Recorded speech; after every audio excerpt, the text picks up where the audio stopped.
Ya, pertumbuhan ekonomi di kuartal ketiga 2021 tercatat melambat menjadi 3,51% jika dibandingkan dengan kuartal kedua yang tumbuh 7,07%. Asosiasi Pengusaha Retail Indonesia atau APRindo mengatakan pelaku usaha harus beradaptasi dengan strategi bisnis baru karena pertumbuhan ekonomi yang belum stabil.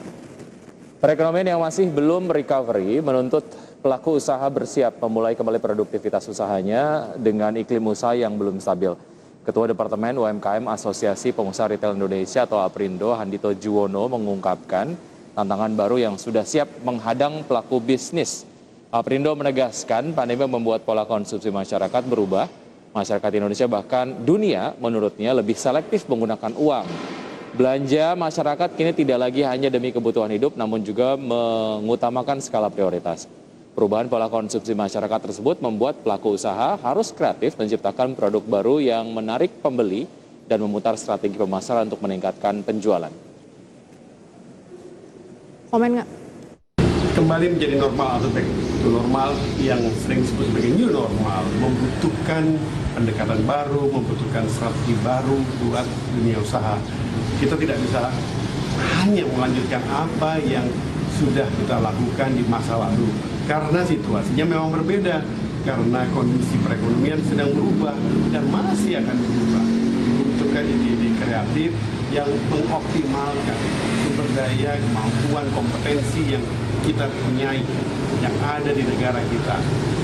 Pengembangan industri dan perekonomian yang berbasis kepada resource. Oke, bicara mengenai kegiatan yang kemudian saya habiskan pada saat akhir pekan adalah saya ke mall. Anaknya mall banget nih kan. Anaknya mall banget. Iya betul. Kemarin saya ke salah satu retail gitu, masuk. Habis itu saya menemukan sesuatu yang agak-agak tidak biasa.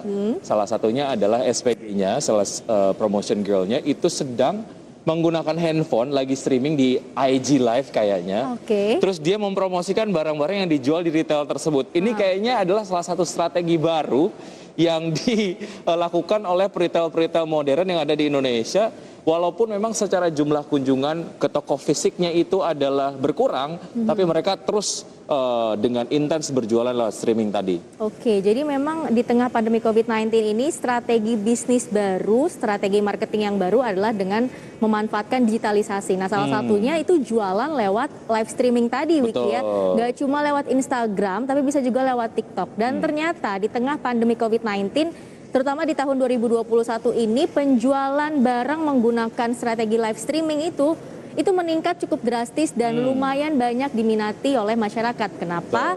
Karena ketika si penjual melakukan jualan lewat live streaming gitu ya, itu kan meningkatkan komunikasi antara si penjual dan pembeli. Kita bisa langsung tanya, bisa langsung dijawab juga. Beda mungkin dengan jualan lewat e-commerce yang kita hanya lihat-lihat barangnya aja dan nggak tahu chatnya dibalas kapan gitu. Betul, kan kadang-kadang. karena kalau live streaming bentuknya adalah audio visual dan juga interaktif, itu yang kemudian meningkatkan engagement dan meningkatkan ketertarikan dari konsumen sendiri untuk belanja.